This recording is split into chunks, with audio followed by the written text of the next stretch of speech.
Shalom Jemaat GPSI Jakarta dimanapun Anda berada. Jumpa lagi kita dalam ibadah online GPSI.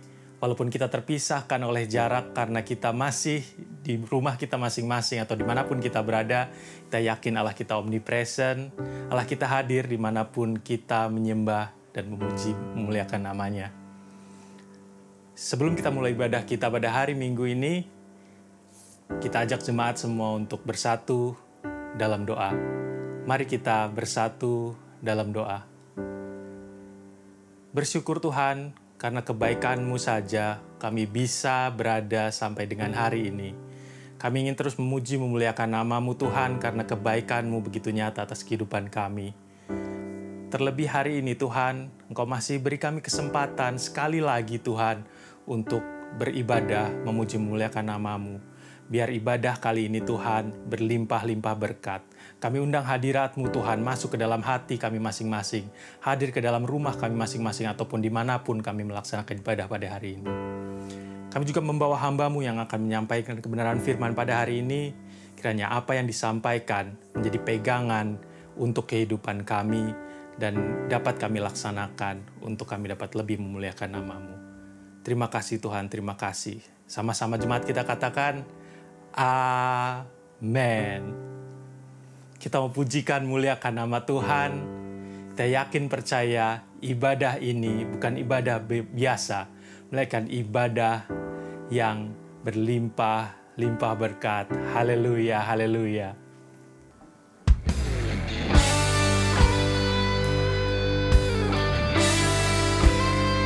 Kita mau katakan besar dan ajaiblah karya-Mu Tuhan atas hidup kami.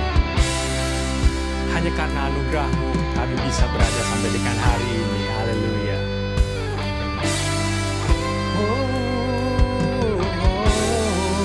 Tuhan. Kita mau katakan.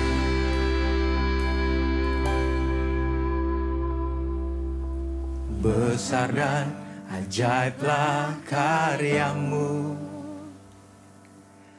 Adil dan benarlah jalan-Mu. Raja segala bangsa yang maha kuasa, mulia nama-Mu. Haleluya Tuhan, katakan. Besar dan ajaiblah karya-Mu. Adil dan benarlah jalan-Mu. Raja segala bangsa yang maha kuasa, mulia nama-Mu. Katakan, layaklah segala bangsa sujud kepadamu, sebab Kau layak kudus, layak disembah. Kita mau katakan lebih-lebih lagi, besar dan ajaiblah Kau Tuhan.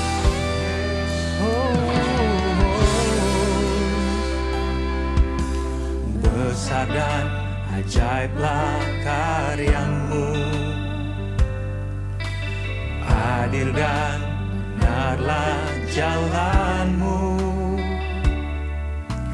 Raja segala bangsa yang maha kuasa, mulia nama-Mu. Layaklah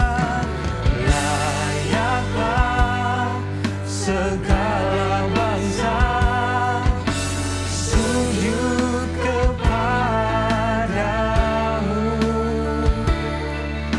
sebab Kau layak kudus, layak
mau lebih lagi pujikan namanya karena Tuhan baik. Kita mau katakan bahwa keberadaan kita hanya karena anugerahnya semata. Kita mau bersyukur atasnya. Besar anugerah-Mu Tuhan atas kehidupan kami. Oh, oh, oh. Yes, lebih lagi kita mau nyatakan.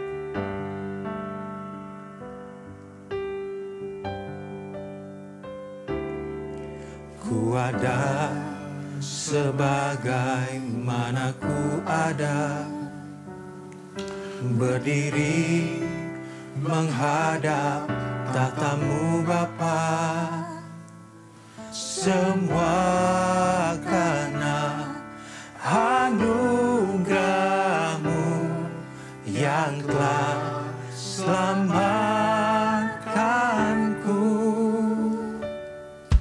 Ku hidup dalam segala kelimpahan, ku layak untuk melayani Tuhan.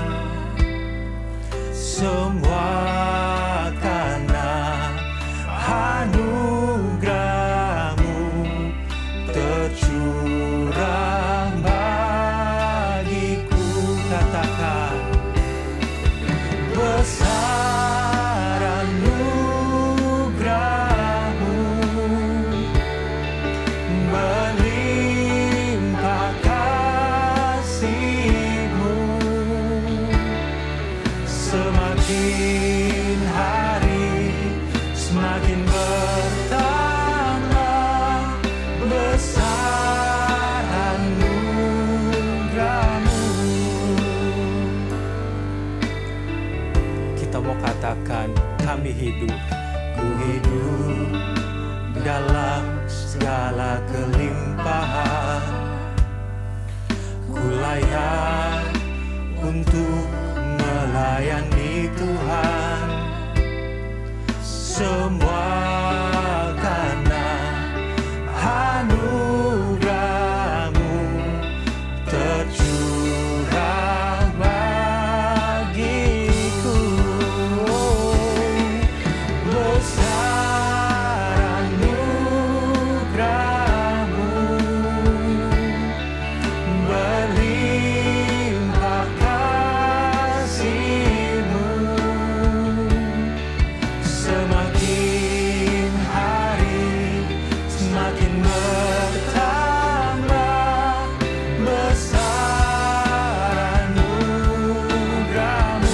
Katakan, besar Tuhan, besar anugerah-Mu,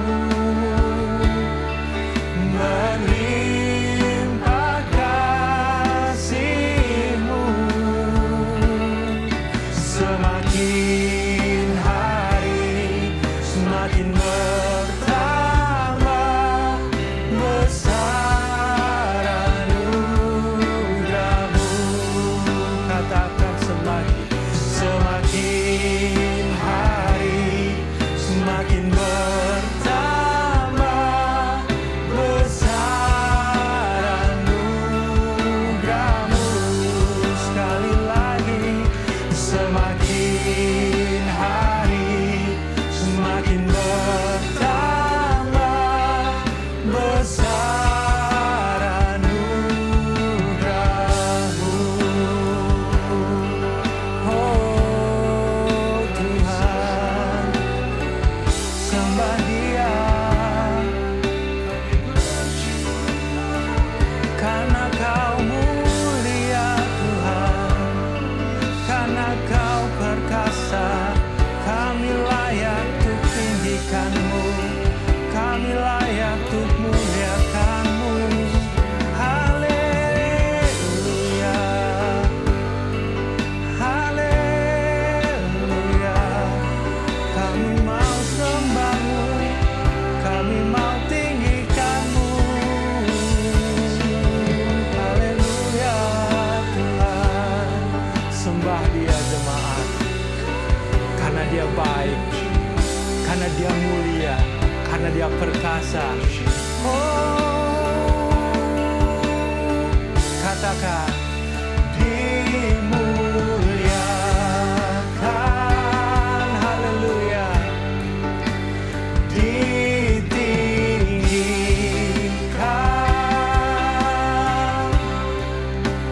Yesus Tuhan, Kau Rajaku, Kau bertahta Tuhan, yang bertahta,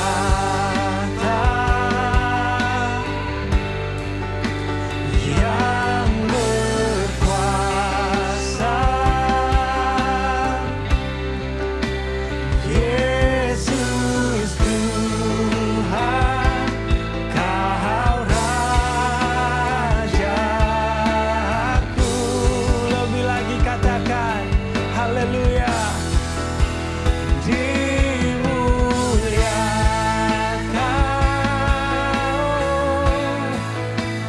ditinggikan,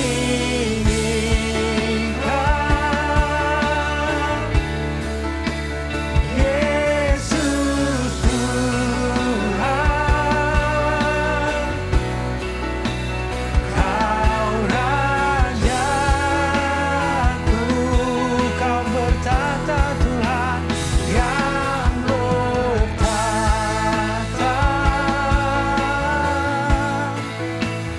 yang berkuasa, Yesus Tuhan, Kau Rajaku.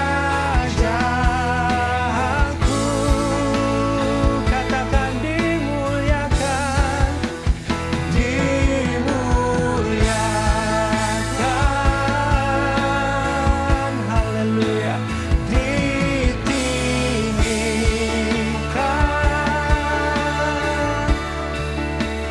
Yesus Tuhan, Kau Rajaku, Kau Rajaku,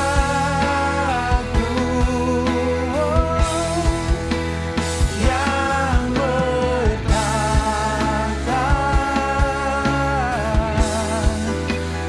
yang berkuasa. Katakan, Yesus Tuhan, Kau Rajaku,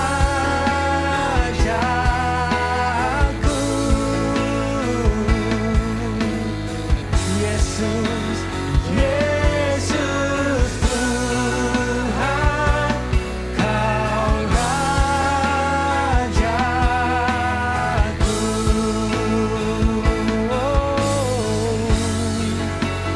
Yesus Tuhan, Kau Rajaku. Haleluya Tuhan.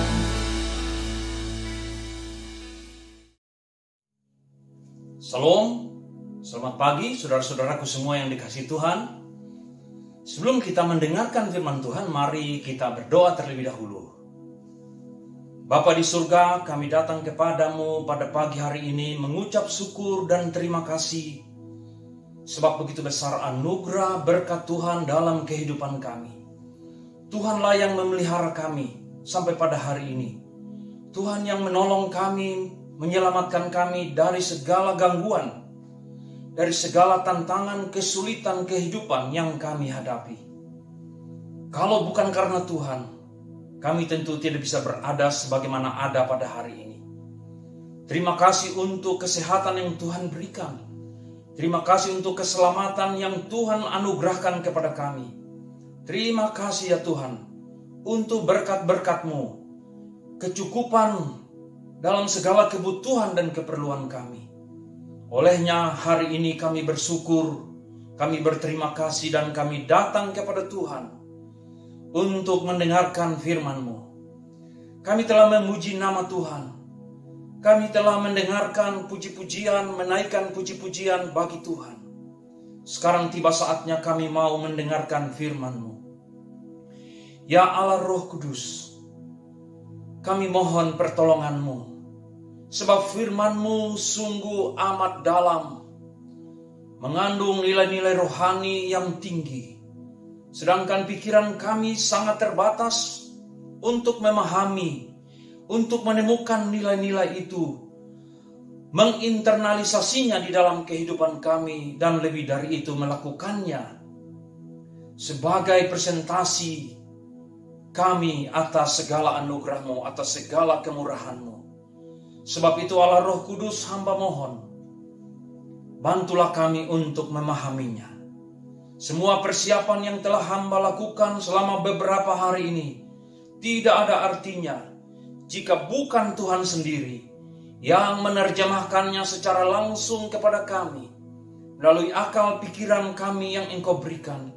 Terjemahkanlah Tuhan, sehingga segala pergumulan, pertanyaan, tantangan terjawab dalam kehidupan kami melalui firman-Mu yang kami dengar. Terima kasih Bapa. Di dalam nama Tuhan Yesus Kristus, hamba berdoa, bersyukur, dan berterima kasih kepada Tuhan. Dari tempat kami masing-masing kami berada hari ini Tuhan, kami menaikkan syukur kami menaikkan puji-pujian kami menyatakan kesiapan kami untuk mendengarkan firman-Mu. Terpujilah Tuhan hari ini, besok kekal sampai selama-lamanya. Haleluya. Amin. Bapak Ibu, saudara-saudaraku yang dikasihi oleh Tuhan, tiba waktunya bagi kita sekarang untuk melanjutkan pembahasan kita mengenai menjadi membelai Kristus.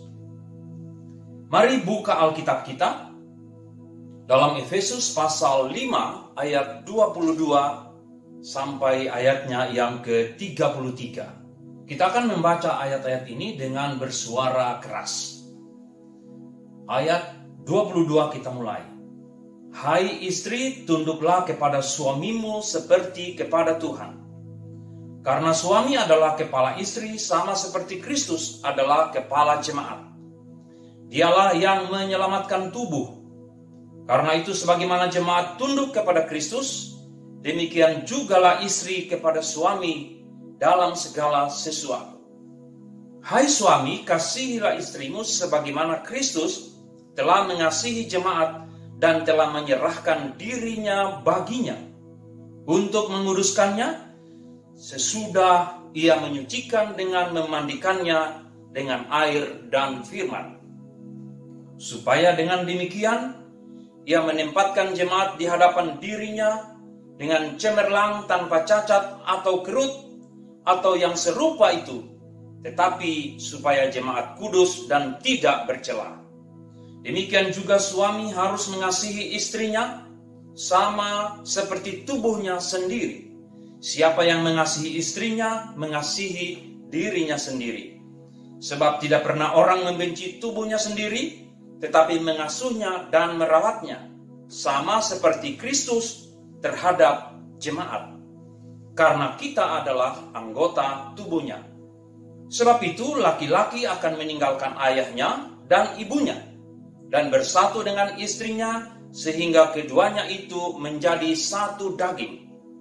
Rahasia ini besar, tetapi yang aku maksudkan ialah hubungan Kristus dan jemaat. Bagaimanapun juga bagi kamu masing-masing berlaku. Kasihilah istrimu sama seperti dirimu sendiri, dan istri hendaklah menghormati suaminya. Yang berbahagia adalah mereka yang mendengarkan firman Tuhan, memahaminya, menerimanya, dan melakukannya dalam kehidupan sehari-hari. Saudara yang dikasihi Tuhan, hari ini saya tidak akan membahas tentang hubungan suami dan istri. Bukan itu pokok pembahasan kita. Tetapi saya sengaja membaca ayat 22 sampai dengan ayatnya yang ke-33 dengan harapan kita menemukan atau memperoleh satu konsep atau satu rangkaian kata-kata dalam firman Tuhan, sehingga di ayatnya yang ke-32 Rasul Paulus menulis rahasia ini besar, tetapi yang aku maksudkan ialah hubungan Kristus dan jemaat. Inilah yang menjadi pokok pembicaraan kita pada hari ini, yaitu hubungan Kristus dan jemaat. Oleh sebab itu, saudara-saudara yang dikasihi Tuhan, tema firman Tuhan pada hari ini saya beri judul mengulik rahasia hubungan Kristus dan jemaat. Ulangi sekali lagi, mengulik. Mengulik artinya menyelidiki, mengungkapkan, atau menemukan rahasia hubungan Kristus dan jemaat. Mengulik rahasia hubungan Kristus dan jemaat, yang ayat rujukannya adalah Efesus 5 ayat 32. Saya baca sekali lagi untuk kita. Rahasia ini besar, tetapi yang aku maksudkan ialah hubungan Kristus dan jemaat. Saudara-saudara yang dikasihi Tuhan, saya akan mulai menguraikan firman Tuhan pada hari ini dengan mengemukakan kembali kepada kita apa yang telah disampaikan oleh Bapak Gembala kita minggu lalu. Beberapa di antaranya telah disampaikan, tetapi saya memberi nama adalah metafora Yesus Kristus dan jemaat atau gereja, dalam arti eklesia, orang yang dipanggil keluar. Saudara-saudara yang dikasihi Tuhan, ada beberapa metafora yang menarik yang harus kita pahami, saudara yang dikasihi Tuhan. Yang pertama adalah gereja sebagai tubuh Kristus. Kalau kita membicarakan gereja atau membicarakan jemaat, berarti berbicara mengenai diri kita sebagai orang yang dipanggil keluar. Gereja sebagai tubuh Kristus, itu berarti bermakna bahwa oleh persekutuan dengan Kristus dalam penderitaan, dalam kematiannya di kayu salib, serta kebangkitannya, maka umat Kristen dipersatukan satu tubuh dengan Kristus.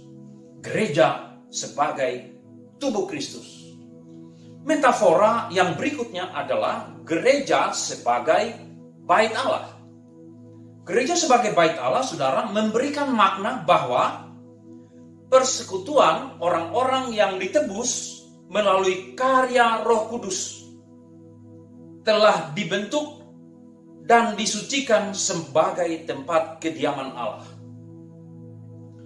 Kita semua adalah orang-orang yang ditebus melalui karya Roh Kudus. Dan untuk itu kita telah dibentuk, disucikan sebagai tempat kediaman Allah. Metafora yang kedua. Metafora yang ketiga adalah gereja sebagai umat Allah. Gereja sebagai umat Allah berarti bahwa harganya telah lunas dibayar. Kita telah ditebus dengan lunas oleh darah Yesus Kristus. Metafora yang berikutnya adalah gereja sebagai keluarga Allah. Allah mengangkat kita sebagai keluarganya, sebagai anggota keluarganya, di mana Bapa di surga menjadi Bapa kita dan kita disebut anak-anaknya. Luar biasa bukan? Kita menjadi anak Allah. Kita menjadi anak-anak yang telah ditebus dengan darahnya sendiri. Gereja sebagai kawanan domba Allah. Gereja sebagai kawanan domba Allah, saudara dikasih Tuhan, bermakna bahwa setiap domba harus didisiplinkan. Jika dombanya tersesat, maka dia akan dicari.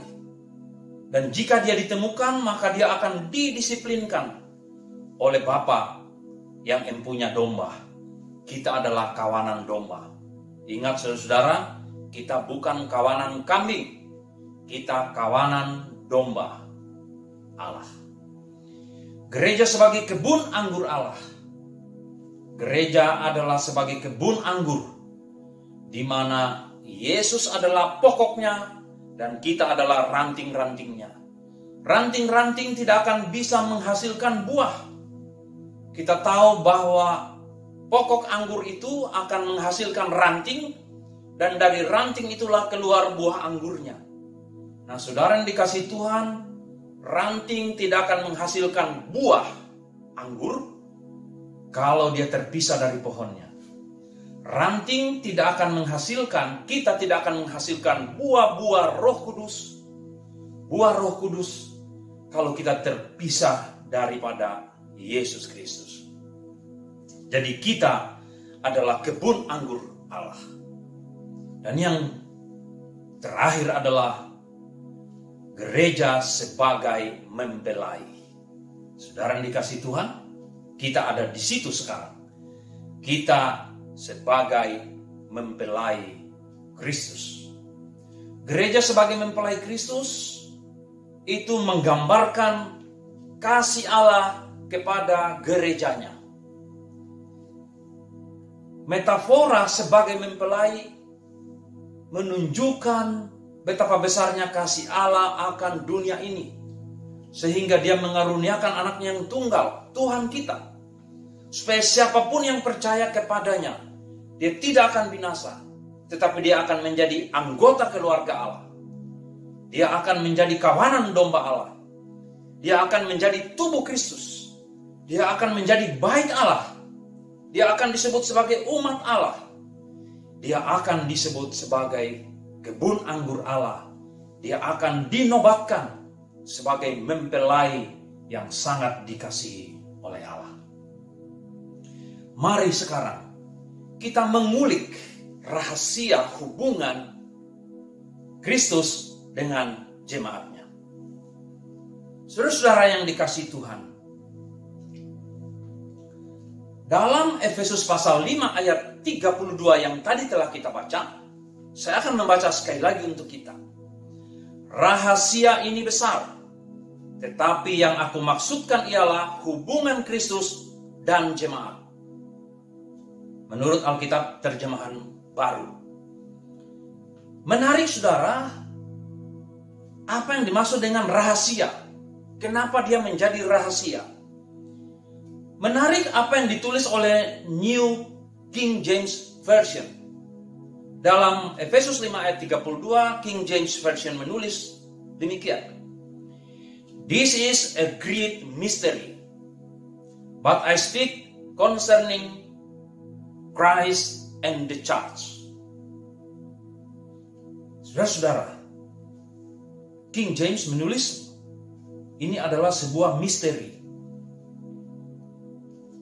Kata misteri dan rahasia sebetulnya sama, saudara.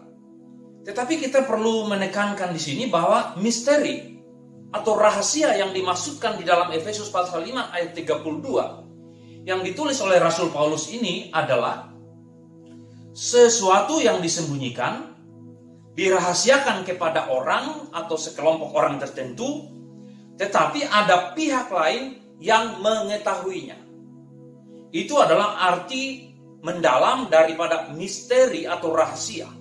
Saya ulang sekali lagi, supaya kita memiliki pemahamannya. Dalam Efesus pasal 5 ayat 32, rahasia yang dimaksud di sini adalah sesuatu yang disembunyikan, dirahasiakan kepada orang tertentu, tetapi ada pihak lain yang mengetahuinya. Dalam bahasa Yunani disebut mysterion. Kalau diterjemahkan ke dalam bahasa Indonesia, dalam bahasa Inggris disebut juga mysterion, disebut juga rahasia suci. Biasanya saudara, rahasia suci dalam terminologi Yunani, rahasia-rahasia suci itu berkaitan dengan keagamaan, berkaitan dengan kepercayaan. Nah, kalau itu berkaitan dengan dunia sekuler, bukan dunia agama, itu disebut sebagai kruptos. Karena itu dalam bahasa Yunani disebut mysterion, berkaitan dengan keagamaan. Nah, pertanyaannya sekarang, saudara yang dikasihi Tuhan, dari siapa disembunyikan? Rahasia apa yang disembunyikan?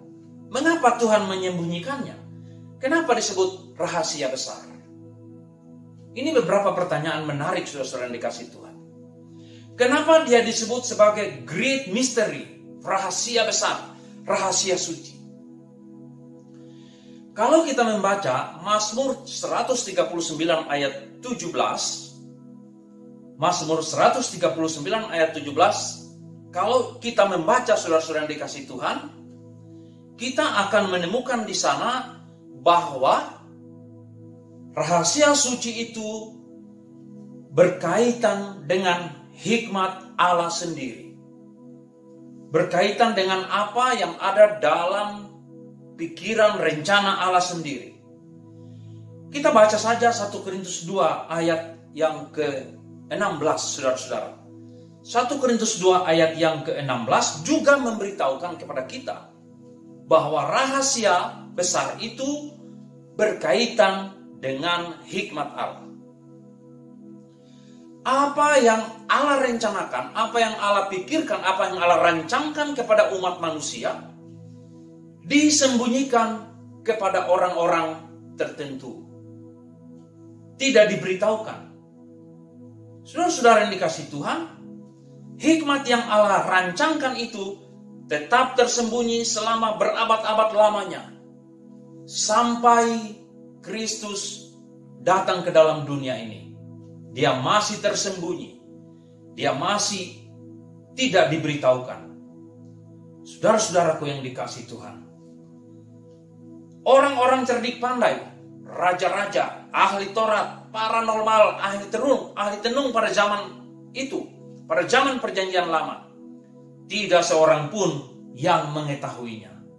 Semuanya disembunyikan dari mereka. Tetapi kalau kita membaca Galatia 1 ayat 11 dan 12, saudara yang dikasihi Tuhan, kita akan menemukan di sana bahwa rahasia yang disembunyikan itu adalah tentang Injil, yaitu Yesus Kristus itu sendiri. Bahwa dia akan datang ke dalam dunia ini. Galatia pasal 1 ayat 11 dan 12, nanti saudara-saudara bisa membacanya sendiri. Disebut juga rahasia suci oleh karena hanya Allah sendiri yang akan memberitahukan, yang akan menentukan waktunya dan memilih orang yang akan dipakai oleh Allah untuk memberitahukannya kepada kita. Itu adalah rahasia yang disembunyikan, rahasia yang sangat besar. Bahkan iblis sendiri tidak mengetahui apa yang menjadi rahasia itu. Saudara-saudara yang dikasihi Tuhan, dia disebut rahasia suci. Sampai kepada Yesus datang lahir ke dunia ini, sampai kepada dia mati dan bangkit kembali, rahasia itu tetap tersembunyi. Tetapi terpujilah Tuhan kita, oleh karena pada zaman kita hari ini, rahasia itu tidak lagi tersembunyi. Rahasia itu menjadi rahasia yang sudah diketahui oleh umum. Rahasia yang telah diungkapkan. Itulah sebabnya pada hari ini saya mengajak kita untuk mengulik rahasia hubungan Kristus dengan jemaatnya. Saudara-saudara yang dikasihi oleh Tuhan, yang dimaksud dengan misteri atau rahasia yang oleh Rasul Paulus tadi telah kita baca dalam Efesus 5 ayat 32. Saya ulang sekali lagi saudara, itu berkaitan dengan rencana tersembunyi Allah, tetapi sudah digenapi di dalam Yesus Kristus. Mari kita melihat Efesus pasal 3 sekarang. Dalam Efesus pasal 3, mulai dari ayat yang ketiga saya akan membaca kepada kita. Yaitu bagaimana rahasianya dinyatakan kepadaku berarti Rasul Paulus, dengan wahyu seperti yang telah kutulis di atas dengan singkat. Apabila kamu membacanya, kamu dapat mengetahui daripadanya pengertianku akan rahasia Kristus. Apabila kamu membacanya. Jadi saudara-saudara yang dikasihi Tuhan, setelah kebaktian ini, saudara-saudara mohon membacanya. Yang di atasnya, yang telah ditulis dengan singkat. yang pada zaman angkatan-angkatan dahulu tidak diberitahukan kepada anak-anak manusia, tetapi yang sekarang dinyatakan di dalam roh kepada rasul-rasul dan nabi-nabinya yang kudus. Saudara yang dikasihi Tuhan, kepada siapa yang Allah pilih untuk memberitahukan rahasia itu? Kepada rasul-rasul, kepada nabi-nabinya yang kudus. Ayat 6, yaitu bahwa orang-orang bukan Yahudi, karena berita Injil turut menjadi ahli-ahli waris dan anggota-anggota tubuh dan peserta dalam janji yang diberikan dalam Kristus Yesus. Oh haleluya, terpujilah Tuhan kita, bahwa Tuhan mengasihi kita juga. Rahasia bahwa ahli-ahli waris itu juga akan datang kepada orang-orang di luar Yahudi telah disembunyikan demikian lamanya, tetapi sekarang telah dibukakan. Maka saudara dan saya hari ini patut bersyukur kepada Tuhan, patut berkata terpujilah Tuhan, aku bersyukur kepadamu, aku berterima kasih kepadamu Tuhan, karena aku telah turut menjadi ahli-ahli waris dan anggota-anggota tubuh dan peserta dalam janji yang diberikan di dalam Kristus Yesus. Haleluya. Ayat yang ke-7 saudara. Dari Injil itu aku telah menjadi pelayannya menurut pemberian kasih karunia-Nya yang dianugerahkan kepadaku sesuai dengan pengerjaan kuasa-Nya. Karena kuasa Tuhan yang luar biasa, yang hebat, sehingga seorang yang menganiaya pengikut Kristus, yang membunuh orang-orang percaya, karena kuasa Tuhan, karena kerelaan Tuhan, Rasul Paulus mendapat anugerah untuk menjadi ahli waris itu. Maka dia menulis, yang dianugerahkan kepadaku sesuai dengan pengerjaan kuasa-Nya. Ayat ke-8, kepadaku yang paling hina di antara segala orang kudus. Rasul Paulus berkata, akulah orang yang paling hina karena telah membunuh, mencelakakan orang-orang pengikut Kristus. Telah dianugerahkan kasih karunia ini untuk memberitakan kepada orang-orang bukan Yahudi kekayaan Kristus yang tidak terduga itu. Saudara-saudara, luar biasa bukan? Kasih Allah kepada kita, kasih karunia Allah kepada kita. Luar biasa bukan rahasia itu, rahasia suci itu, yang disembunyikan tetapi sekarang telah dibukakan. Dalam ayat yang ke-9, untuk menyatakan apa isinya tugas penyelenggaraan rahasia yang telah berabad-abad tersembunyi dalam Allah yang menciptakan segala sesuatu. Rasul-rasul, termasuk Rasul Paulus, nabi-nabinya yang telah bernubuat sejak zaman dahulu, kepada merekalah diberikan tugas untuk menyatakan isi rahasia itu. Dan sekarang telah dibukakan. Maka saudara dan saya menjadi ahli warisnya, pewaris janji-janji Kristus.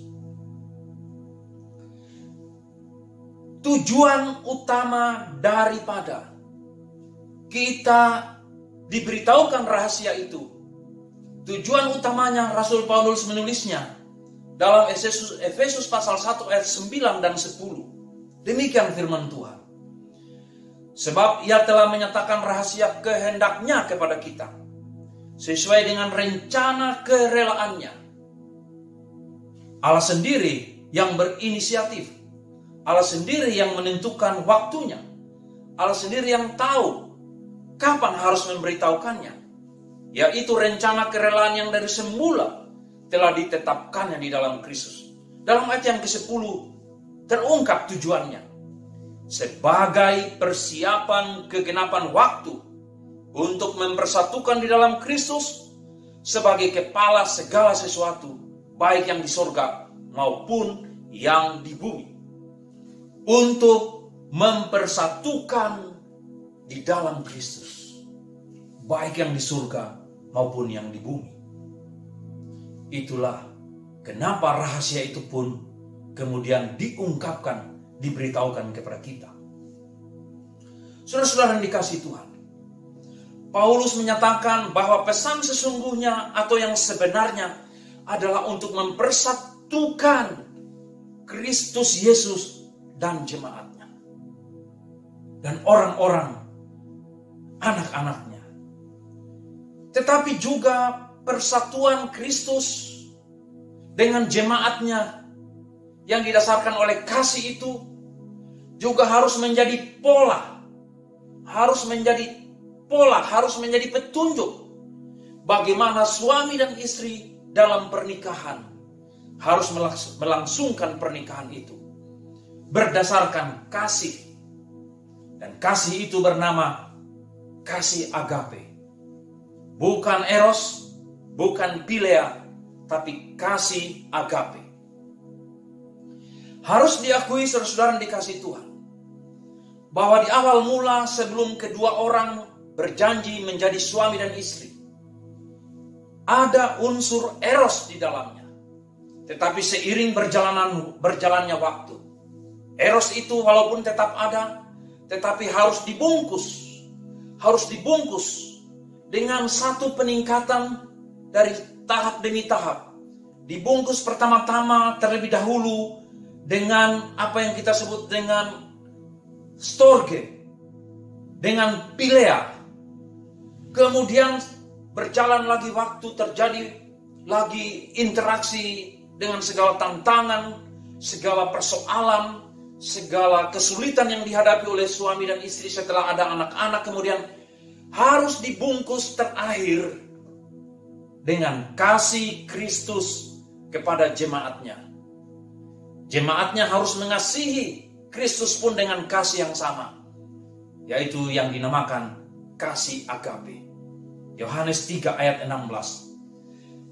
Karena demikianlah Allah agape kepada kita semua.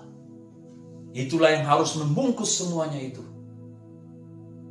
Itu harus menjadi pola hubungan suami dan istri yang tadi kita baca dalam Efesus pasal 5.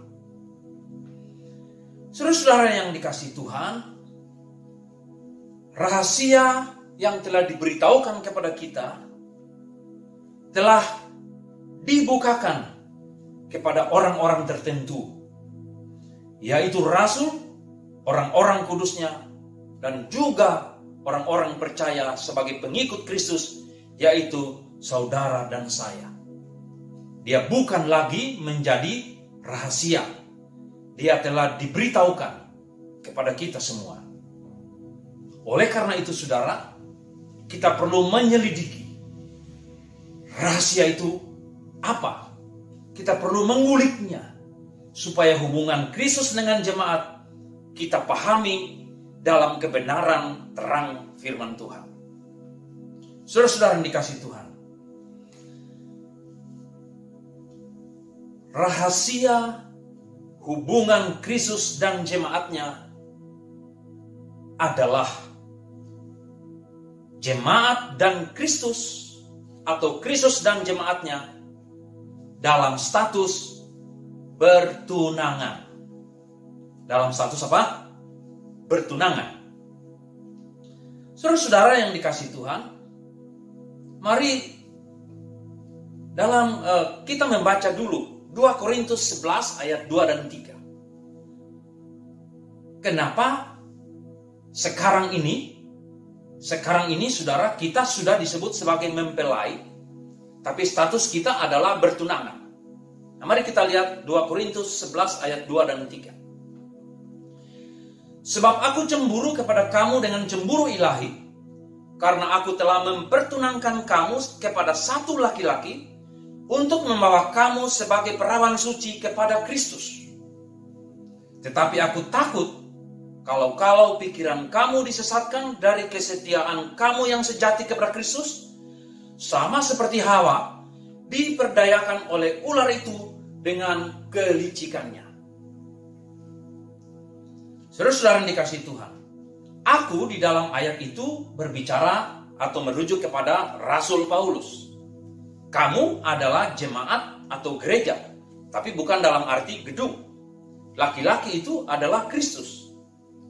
Nah, Rasul Paulus menulis, aku telah mempertunangkan kamu kepada satu laki-laki untuk membawa kamu sebagai perawan suci kepada Kristus. Kata laki-laki dipertegas menjadi Kristus dalam ayat ini. Pertanyaan menariknya adalah, siapa Rasul Paulus sehingga bisa mempertunangkan kita dengan Kristus? Apakah Rasul Paulus itu bapaknya Kristus? Tentu kita perlu menemukan maknanya. Nah, saudara-saudara yang dikasihi Tuhan, Rasul Paulus memosisikan dirinya sebagai bapa dari anak-anak hasil penginjilannya. Jadi ketika Rasul Paulus menulis, aku dengan cemburu ilahi telah mempertunangkan kamu, Rasul Paulus berbicara dalam konteks penginjilan, dalam konteks memberitahukan rahasia suci, yaitu berita Injil. Dan barang siapa yang menerima berita Injil itu, mereka disebut orang-orang percaya, anak-anak hasil penginjilan. Dan dalam konteks itulah Rasul Paulus menempatkan dirinya sebagai bapa dari anak-anak hasil penginjilan itu. Rasul Pauluslah yang membawa anak-anak ini kepada Kristus.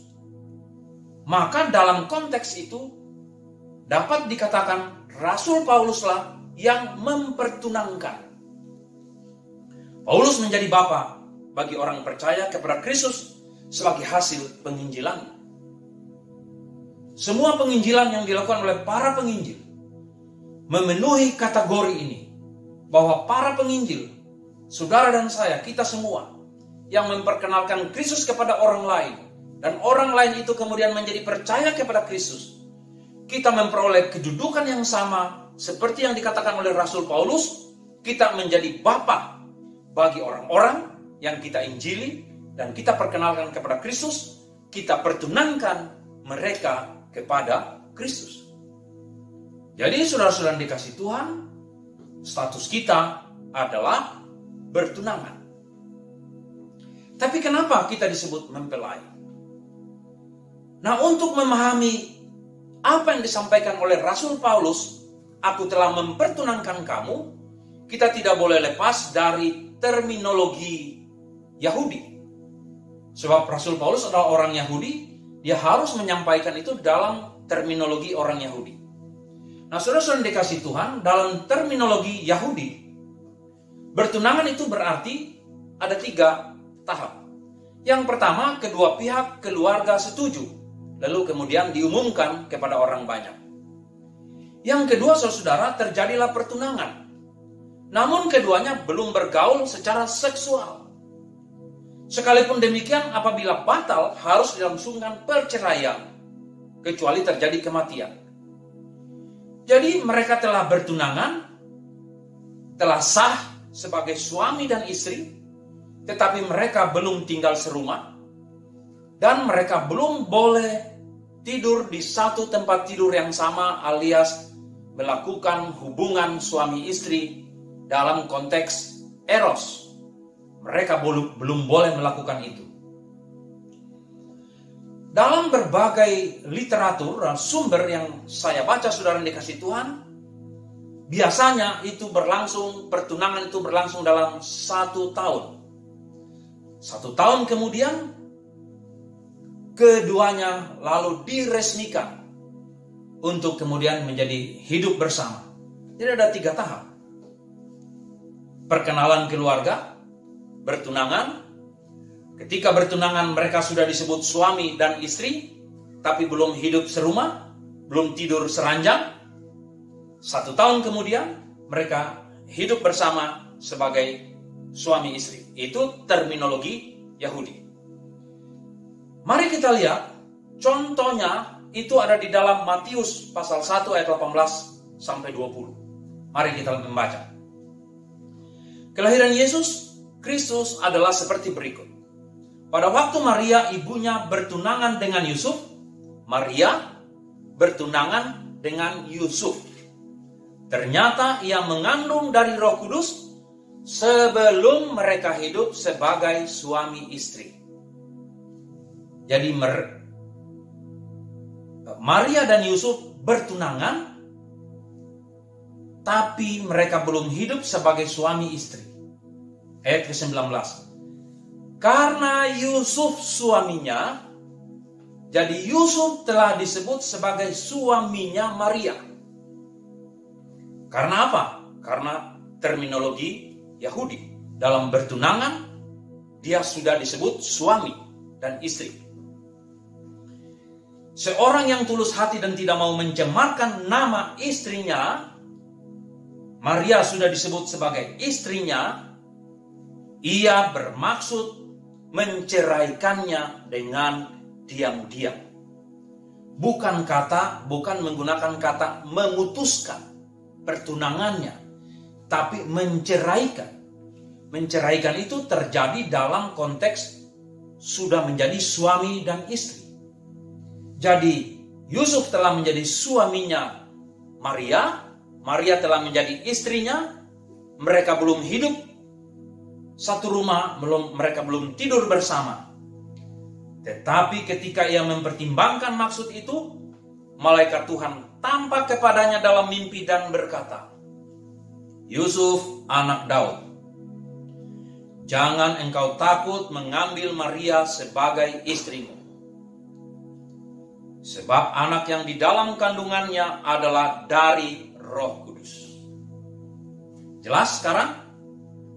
Dalam terminologi Yahudi, bertunangan sudah resmi sah menjadi suami dan istri. Tapi belum hidup serumah. Belum melakukan aktivitas seksual. Demikianlah pula saudaraku yang dikasihi Tuhan, posisi kita sebagai mempelai Kristus hari ini. Kita telah dinyatakan sebagai mempelai perempuan dan Kristus sebagai mempelai laki-laki, tetapi kita belum tinggal bersama-sama. Kita belum hidup bersama-sama dalam satu tempat, dalam satu rumah. Maka kita disebut bertunangan dalam terminologi Yahudi. Jadi saudara-saudara yang dikasihi oleh Tuhan, dengan terminologi ini kita memahami sekarang hubungan Kristus dan jemaat adalah orang-orang percaya kepada berita Injil menjadi mempelai dipertunangkan dengan Kristus. Orang percaya sudah menjadi milik pengantin laki-laki. Orang percaya sebagai pengantin perempuan sudah menjadi milik yang sah pengantin laki-laki.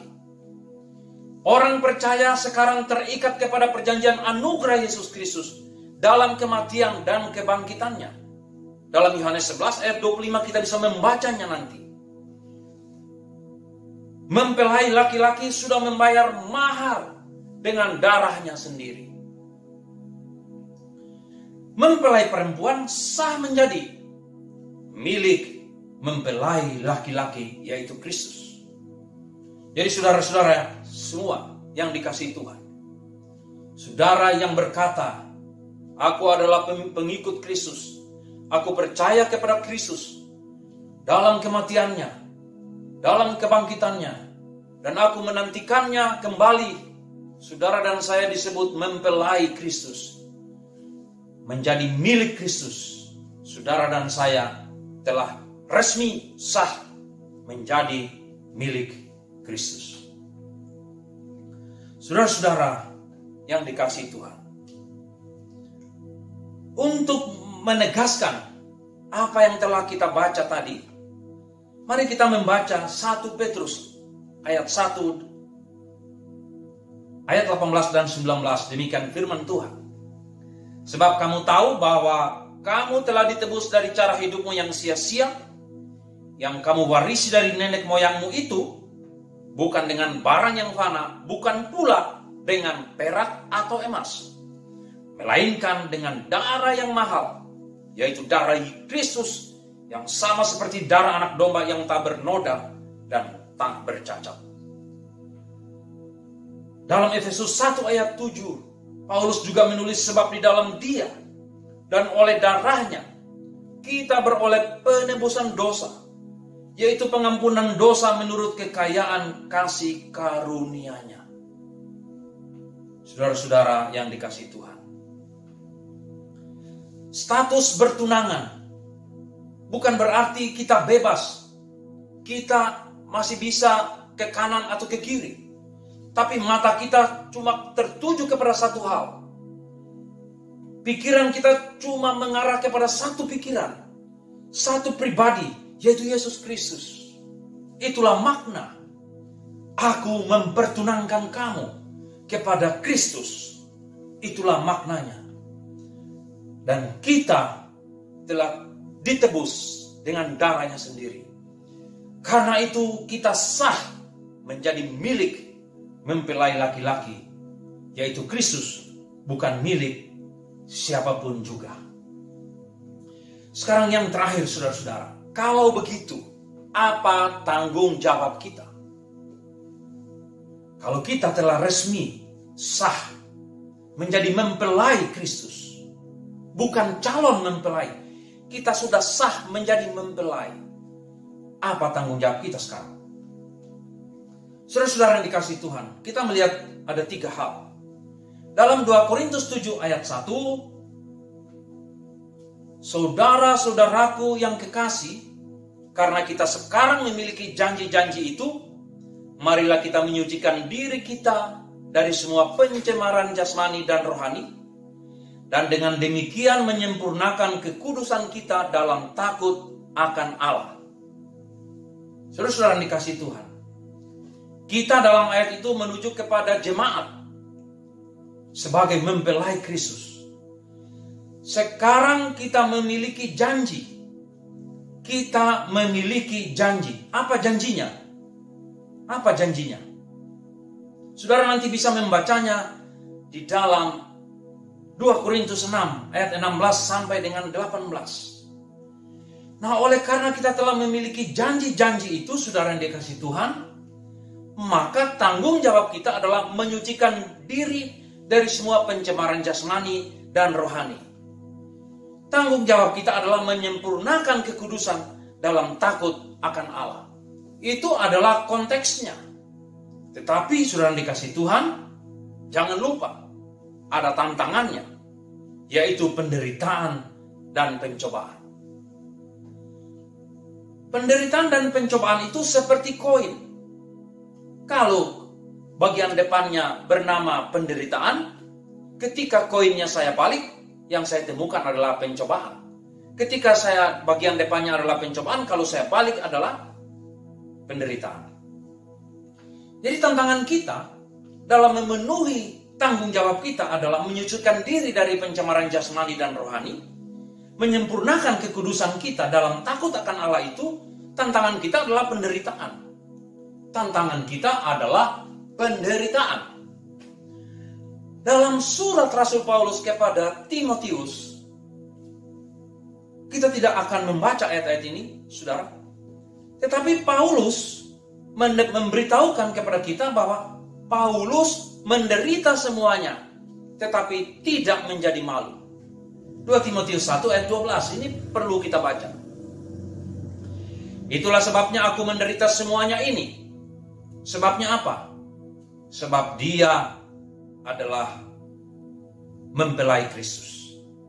Tetapi sebagai mempelai Kristus tidak malu, karena aku tahu kepada siapa aku percaya. Karena aku tahu siapa mempelai laki-laki yang olehnya aku dimiliki. Dan aku yakin bahwa dia berkuasa memelihara apa yang telah dipercayakannya kepadaku hingga pada hari Tuhan. Saudara yang dikasihi Tuhan,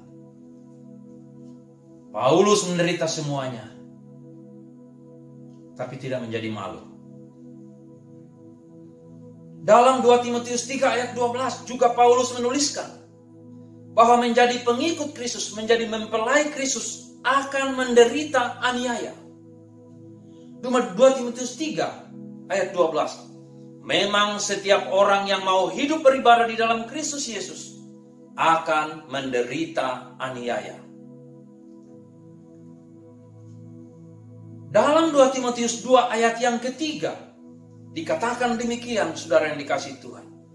Ikutlah menderita sebagai seorang prajurit yang baik dari Kristus Yesus. Dalam 2 Timotius 4 ayat 5 juga dikatakan demikian. Tetapi kuasailah dirimu dalam segala hal, sabarlah menderita, lakukanlah pekerjaan pemberita Injil, dan tunaikan tugas pelayananmu. Saudara sekarang dan saya mengetahui apa rahasia di balik hubungan Kristus dengan jemaat. Rahasianya adalah penderitaan. Ikut menderita. Sebagaimana Paulus telah menderita juga. Rasul-rasulnya menderita. Kalau kita beribadah kepada Kristus, kita menjalankan tugas kita sebagai mempelai Kristus, kita akan menderita aniaya. Saudara yang dikasihi Tuhan, aniaya bukan berarti fisik. Bukan berarti fisik saja. Tetapi fisik dan mental. Kita akan teraniaya. Karena itu, Paulus menulis kepada Timotius, kuasailah dirimu dalam segala hal. Karena apa? Penderitaan bukan pilihan. Tapi itu penderitaan seperti bernafas.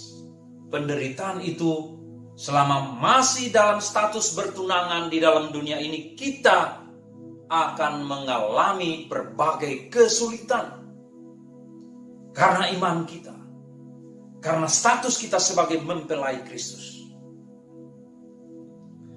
Dalam Ibrani 2 ayat 18 dikatakan bahwa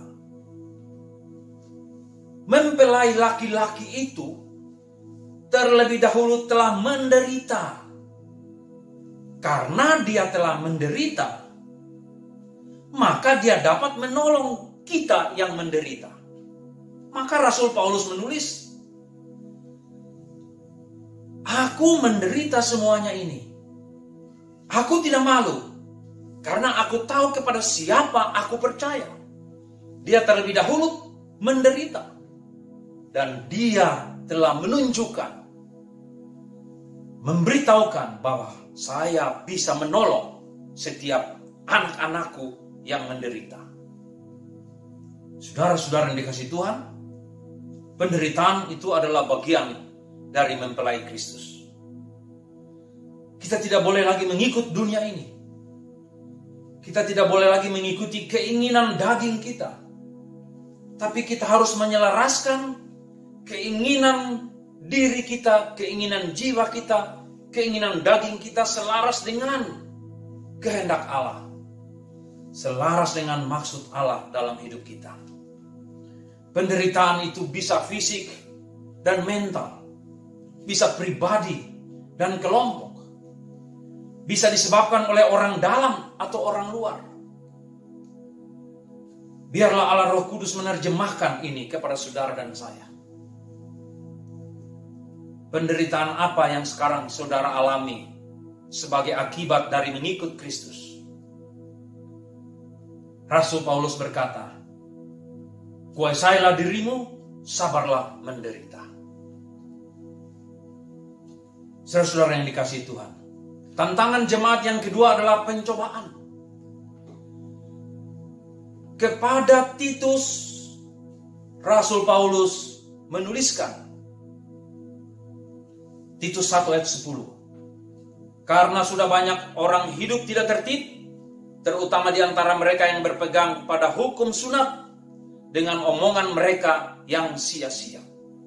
sudah banyak orang yang hidup tidak tertib. Dan itu bisa menjadi pencobaan bagi kita. Bisa menjadi godaan bagi kita. Orang-orang yang hidup tidak tertib itu seringkali tampak lebih sejahtera hidupnya. Lebih kaya, lebih memiliki segala-galanya. Sehingga seringkali kita terpancing, kita tergoda. Dan kalau kita menginginkan itu, maka kita jatuh ke dalam pencobaan. Karena itu, kata Rasul Paulus, kuasailah dirimu. Kepada jemaat di Roma, di Tesalonika, dan di Efesus, Paulus menulis, manusia itu lemah sehingga dia mudah tercemar. Kepada jemaat di Tesalonika, dia menulis banyak penggoda yang akan mencobai. Dalam 1 Tesalonika 3 ayat 5 dikatakan di sana akan banyak pencoba yang akan mencobai kita. Percabulan, rupa-rupa kecemaran, keserakan, disebut saja pun jangan di antara kamu. Itu adalah bagian-bagian hal-hal yang akan menjadi pencobaan kita. Dalam Efesus 5 ayat 3-11. Bagi mempelai Kristus, tidak tahan menghadapi pencobaan, akan menjadi lebih buruk lagi bagi dirinya. Bahkan yang tidak bertobat, dapat dibiarkan oleh Allah. Dalam 2 Petrus pasal 2 ayat 20 dikatakan, sebab jika mereka oleh pengenalan mereka akan Tuhan dan Juru Selamat kita Yesus Kristus telah melepaskan diri dari kecemaran-kecemaran dunia, tetapi terlibat lagi di dalamnya, maka akhirnya keadaan mereka lebih buruk daripada yang semula. Dalam Roma 1 ayat 24, karena itu Allah menyerahkan mereka kepada keinginan hati mereka akan kecemaran, sehingga mereka saling mencemarkan tubuh mereka. Saya ulangi, karena itu Allah menyerahkan mereka kepada keinginan hati mereka akan kecemaran, sehingga mereka saling mencemarkan tubuh mereka. Saudara-saudara yang dikasihi Tuhan, walaupun kita hidup di tengah-tengah godaan yang begitu kuat dari dunia ini, tapi Tuhan Yesus berjanji bahwa pencobaan-pencobaan itu tidak melebihi kemampuan kita. Artinya, saudara dikasih Tuhan, kalaupun pencobaan datang, kalaupun godaan datang, maka Tuhan ada bersama dengan kita. Dia menyertai kita. Dia akan menolong kita untuk tidak jatuh ke dalam pencobaan itu. Karena 1 Korintus pasal 10 ayat 13 berkata, pencobaan-pencobaan yang kamu alami adalah pencobaan-pencobaan yang biasa, sehingga kamu dapat menanggungnya. Pertanyaan menariknya sekarang, saudara-saudara dikasih Tuhan, masihkah saudara mau menjadi mempelai Kristus? Akankah saudara terus bertahan menjadi mempelai Kristus? Jawabannya, saudara sendiri yang menjawabnya. Yang kedua, saudara yang dikasihi Tuhan, tadi kita membahas tanggung jawab jemaat. Sekarang kita menjawab tanggung jawab hamba Tuhan. Dalam pembacaan kita tadi, saudara yang dikasihi Tuhan, sebab aku cemburu kepada kamu dengan cemburu ilahi, karena aku telah mempertunangkan kamu kepada satu laki-laki untuk membawa kamu sebagai perawan suci kepada Kristus. Saudaraku yang dikasihi Tuhan, Rasul Paulus berkata bahwa dia telah mempertunangkan kita. Jadi saudara-saudara yang dikasihi Tuhan, dalam konteks ini, orang-orang yang telah dipertunangkan oleh Rasul Paulus, oleh setiap penginjil, maka mereka menjadi tanggung jawab hamba-hamba Tuhan untuk menjaga mereka agar tidak tercemar, untuk menjaga mereka agar tidak meninggalkan Kristus. Itulah tanggung jawab hamba Tuhan. Oleh karena itu saudara yang dikasihi Tuhan, hamba-hamba Tuhan seperti saya dan hamba Tuhan lainnya punya tanggung jawab yang luar biasa saudara-saudara terhadap jemaat. Apa tanggung jawabnya? Tanggung jawabnya adalah harus dia pastikan bahwa ketika dia memberitakan firman, dia menyampaikan maksud Tuhan dalam pemberitaan firman itu.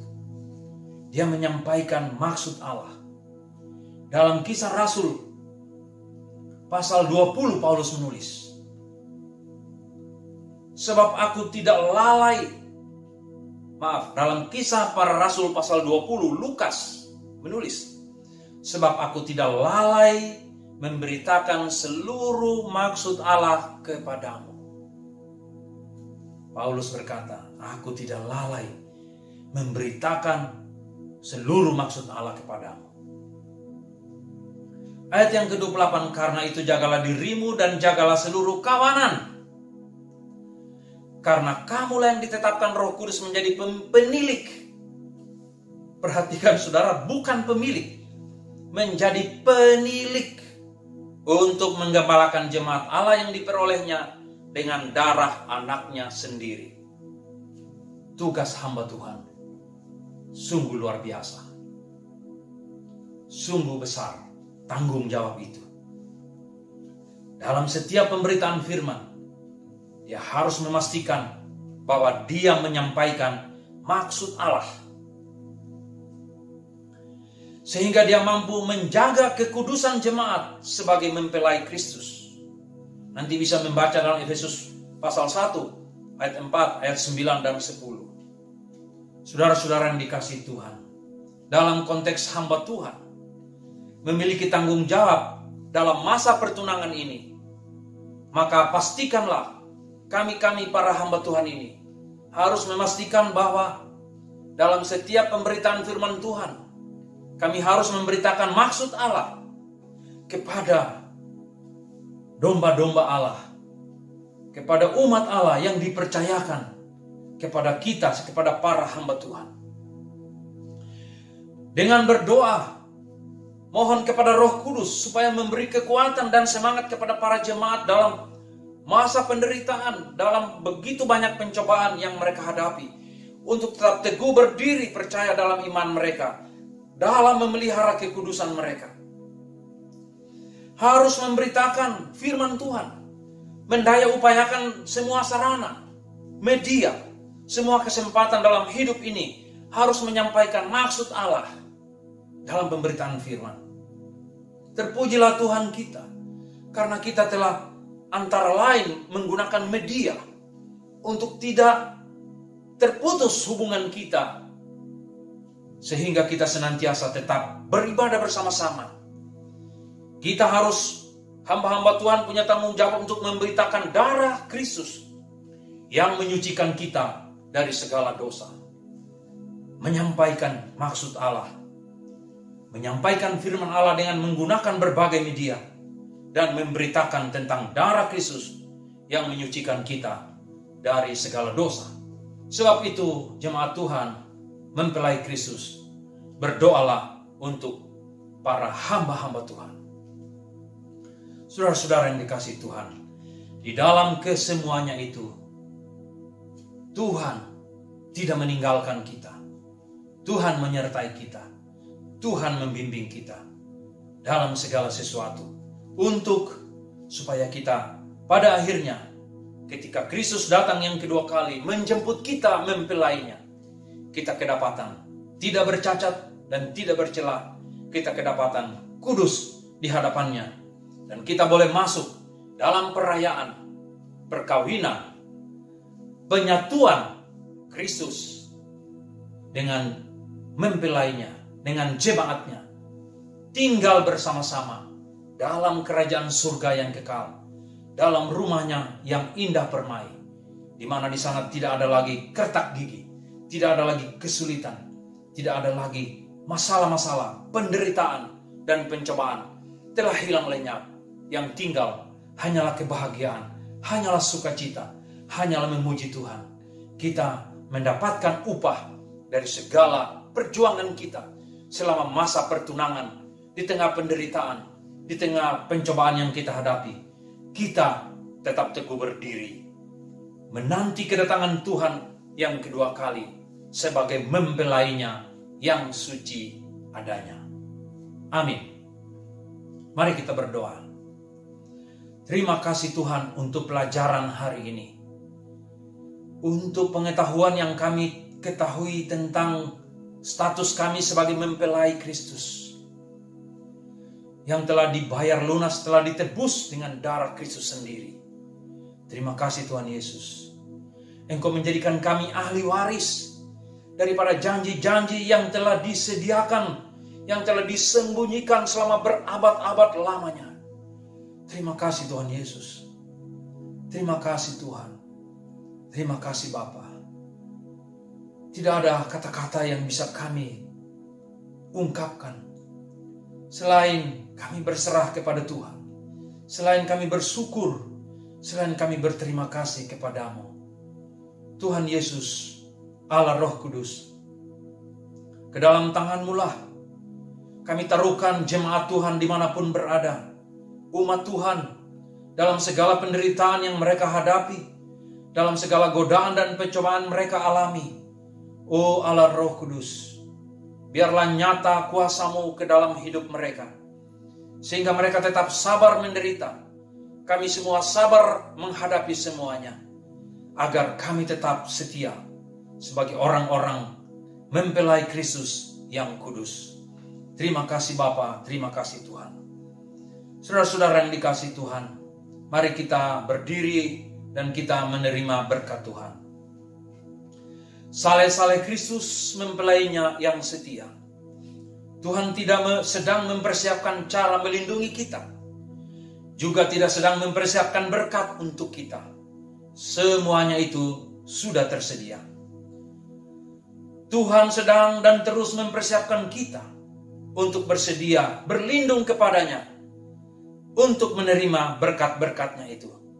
Terimalah berkatnya sebagaimana tertulis dalam Bilangan 6 ayat 24 dan 26. Angkatlah tangan saudara dan terimalah berkat Tuhan. Tuhan memberkati engkau dan melindungi engkau. Tuhan menyinari engkau dengan wajah-Nya dan memberi engkau kasih karunia. Tuhan menghadapkan wajah-Nya kepadamu dan memberi engkau damai sejahtera. Amin. Haleluya. Tuhan memberkati kita senantiasa sampai minggu yang akan datang. Amin.